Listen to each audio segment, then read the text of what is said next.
levels. All right, well, let's go through some of these sectors. Let's talk about the power share, the triple Qs. You know, we've seen some strength in tech here. There's been some names that have kept this index going. Well, the Qs held higher. The Qs were the group that pushed through that old support that should have been resistance that gave us areas to buy. Plus, you had high beta leading the way, some making new highs, and then you had mega cap tech joining the party last week. So if we look at these Qs, if we're lucky enough to look at them, you will see how they came through that support, which should have been resistance, which I guess our charts aren't working, so we're not going to go to them. So take my word for it. The Qs and tech are the place to be. It's the area to look that when you have a sea of red, like we have today, that's the group that you want to see, if anything, can go green to mute some of those losses. But I think we could get a day or two of weakness ahead of the Fed, so I wouldn't be just jumping in today on the first down day since we just had 5 up days. What about the transports? Because a lot of people follow the transports. A lot of people feel that the transports really lead the market. Well, the transports have not been leading the markets. They just weren't a headwind again. They made new lows before the SPX, before the Qs, before the indices. They held the bottom of the range. I would say if you're in a tier 1 long in the transports, do not add. They're not providing leadership, but we need to see if that could change. Right now, as long as they hold that area, it's fine for now. And the industrials, where are we at with them? Same scenario. Okay. I looked at the chart, which I can't show you right now. They are in the middle of that lower pivot, testing the upper end.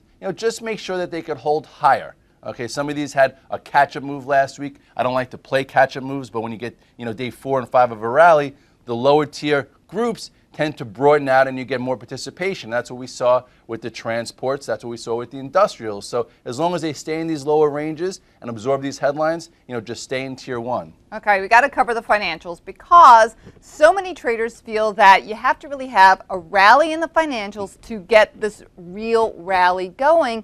And we seem like we may have bottomed on the financials, but I've heard we bottomed on the financials so many times, I don't know if I believe this bottom. So I agree with you. Every time we've tried to talk about buying the financials for more than a 1 to 3 day trade, you wind up losing on your trailing shares. Like last week, you saw a quick little trade, in JP Morgan, in Bank of America, in Goldman Sachs at that lower area.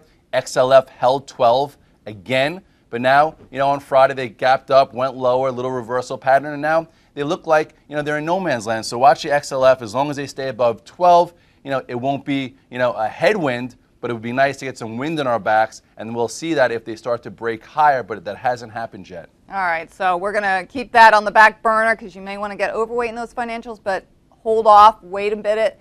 Let's look at the energy. What about the oil sector? I looked at the OAHs before coming in here.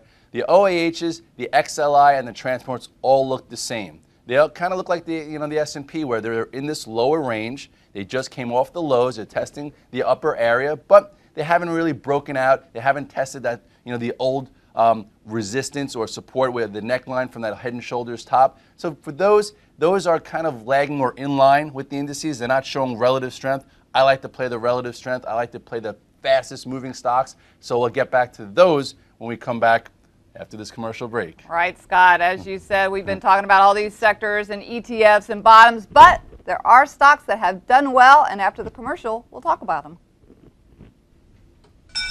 When the closing bell rings, it's not quite time to run off to happy hour. Good afternoon, Scott Redler, T3 Live. Welcome to today's recap. Before unwinding, take stock of the trading day. What's the complexion of the market? Which trade from the morning call triggered? What sectors are in play?